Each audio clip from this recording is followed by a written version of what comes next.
Yo, what's poppin' YouTube? We are back again with another episode of We Got That Smoke with none other than Minister Louis Farrakhan. We'll be back, you all. Enjoy. According to the scripture, Jesus is the most profound of all of the men of the Bible. Would you agree? Yes, sir. Yes, sir. You agree? How did God treat him?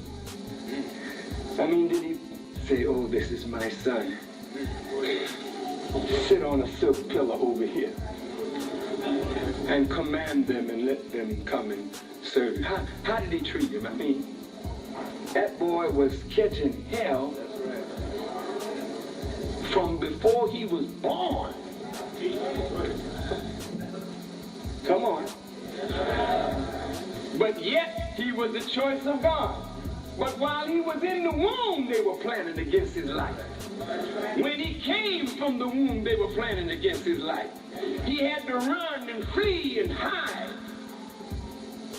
Well, how many of us want to be in the mind of God, then have to follow Jesus and go through all that hell?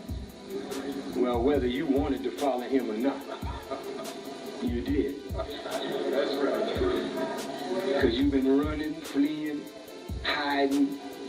Your life was wanted while you were in the womb. And most of you are wanted right now. Something. You know what I mean? Yes, sir. We are hated before we were born, brother. Jesus was hated before he came out of the womb. Black people hated before we come to birth. Is that right? Right. Many of you, your mamas were born in Mississippi. You weren't. Well, how did they get to Chicago? They was running. They didn't leave Mississippi because things down there was fine. That's right. They were running with you. Or running from somebody and then you came along. And it was no better in Chicago or Detroit or New York. Wherever white folk were in power, we started catching it. Well, that's Jesus' life. So you're on the right road if you just submit now. You've had all the preparation for greatness. Now God wants to reward you for your having suffered by your coming into his own mind. Well, now, Farrakhan, how do we get into the mind of God? Well, one of the things that God has to do, he has to teach us how to think by teaching us how he thinks. When we became followers of the Honorable Elijah Muhammad, he gave us lessons. These lessons are called the Supreme Wisdom, lessons by Master Farad Muhammad to his servant, the Honorable Elijah Muhammad. These are for registered Muslims only. But tonight, I want to share with you some of these lessons and go to the Quran, the Bible, and the lessons to show you how, if you stay the course, you grow into the mind of God. Now, brothers and sisters, have you noticed in all our relationships, they fall out or they make up by the way we feel about each other, not so much what we fully know about one another? I got a feeling from that brother or that sister. I don't particularly like them. Somebody asks you why, I don't know, I just got that feeling.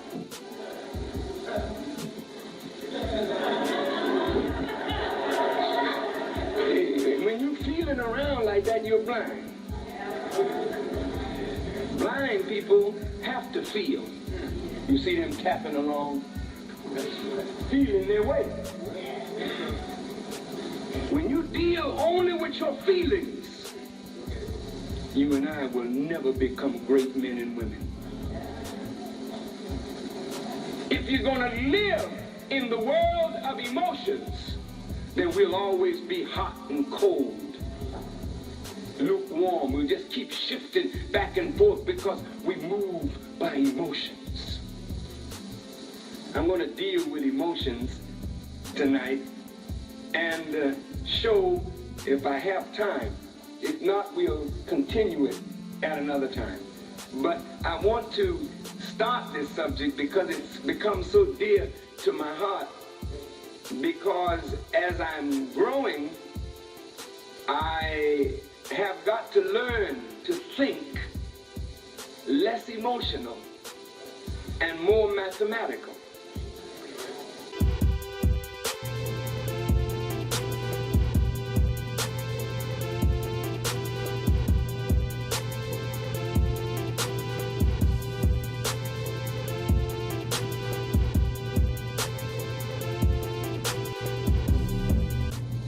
You'd be surprised what goes into an equation when I make a decision.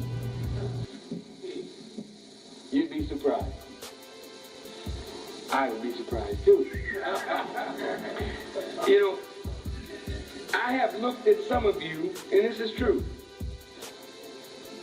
and I would make a decision. And you know what we're going into the decision? I would take into consideration how long you've been around, how quote unquote faithful you have been, you know, your family, all that kind of stuff. That's emotional, man. You ain't never gonna make no progress like that.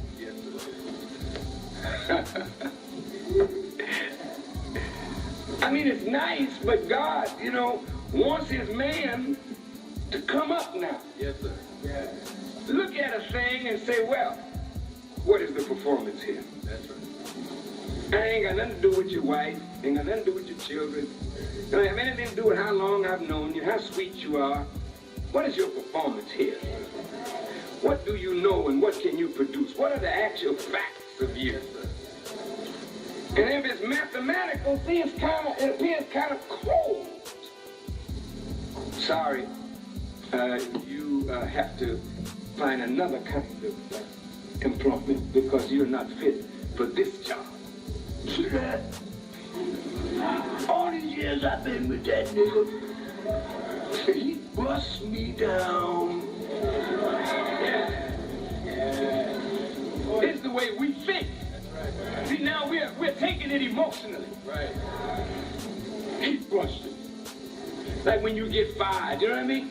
Oh, look what they did to me. But people who are ascending, some people make decisions that are not mathematical. I don't like you. I don't care how hard you work, you're good work, I don't like you. Because you prick my ego when you don't talk to me right, you know what I mean? So you're fired. That's emotional. That's irrational. That's unintelligent. It works for a while, but it gives you a false sense of who you are. You're not growing up like you should.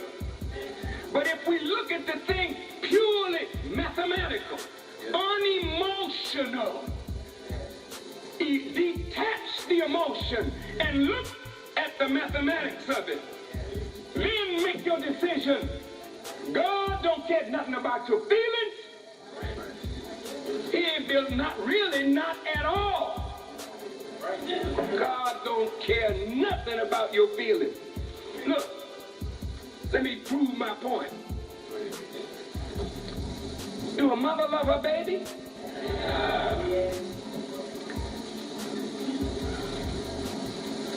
A baby died last week.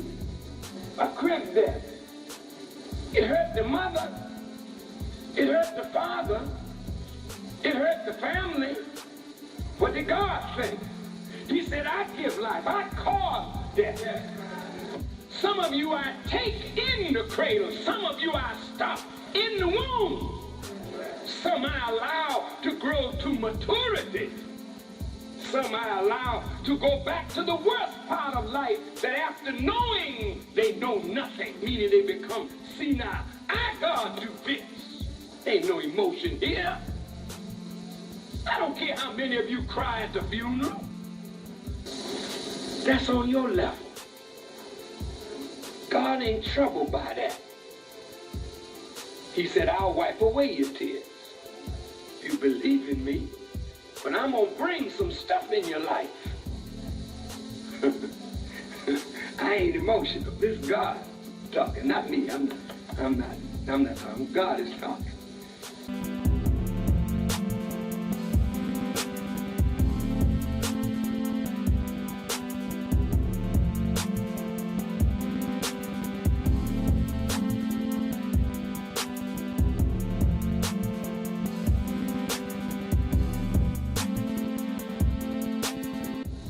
He brought some stuff into Jesus' life, if you pardon the expression, man. That's his main man. He gets hung up, the police get him. Well, in those days, they call them the Roman centurions, but it's like, sure enough, straight police got him. And one of his own brothers betrayed him. They came up on him in the garden and got him. God is looking at this. But he doesn't appear to be interfering. They get Jesus, take him in a room, and whoop him. Throw a sheet over his head and smack him. Pow! Are you a prophet? Tell us which one of us hit you.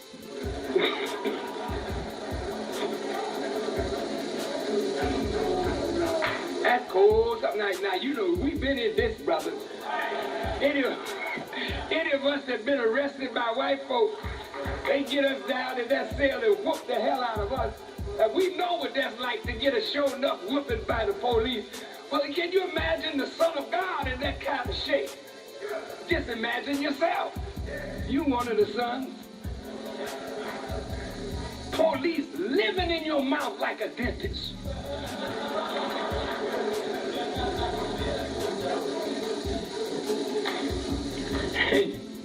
That ain't enough. They take you to court, broke up. Jesus went to court. I mean, he looked like he had been in a fight. He ain't saying nothing. They lie on him. You've been there before. The judge ain't sympathetic. Crucify him. Where's God? We take this cross, carry this thing. God ain't emotional. Here's this man walking with this heavy cross, man, and people latching and spitting on him, talking about him. This is God's son, but he ain't emotional. My son.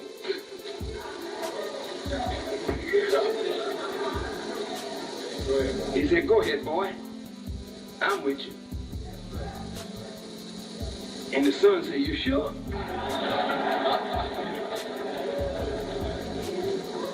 But God is not emotional. He's making his man, and that's how he makes him into God. He's fashioning him and forging him into something powerful. And you don't make a God by giving him powder and pampering him. You make a God, man, by putting him through the ringer and showing him that he can take it because you're with him. And then you bring him out on top of all his adversities. And then they nailed him. That's God's child, man. And they nailed him. That's heavy stuff. And the nails got so hard, man. He's hanging and he's saying, hey, is this real?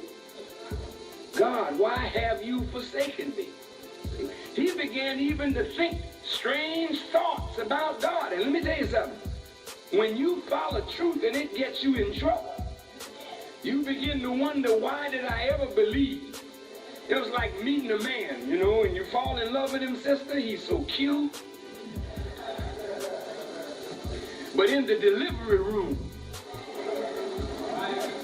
when cuteness manifests itself into show enough pain,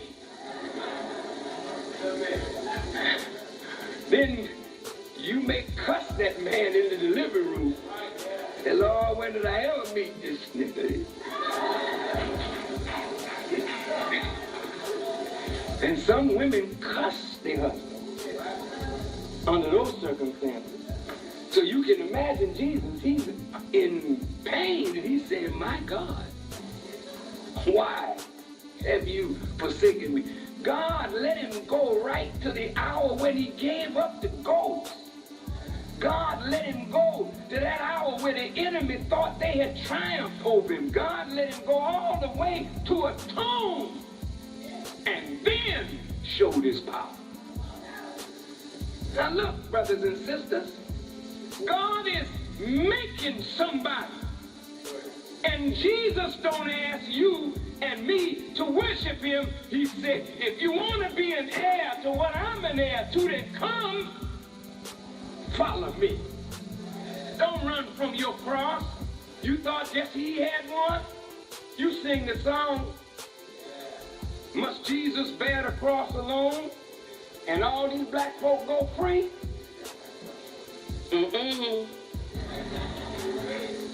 There's a cross for you, and there's one for me. And anytime you stand up for freedom in this land, anytime you stand up for justice, brother, and you stand against oppression, there's a cross for you. Yes, sir. But if you run from the cross, you'll never get the cross. Yes, sir. But if you go to it knowing that God is with you, then you start coming up into his thinking. Yes. See?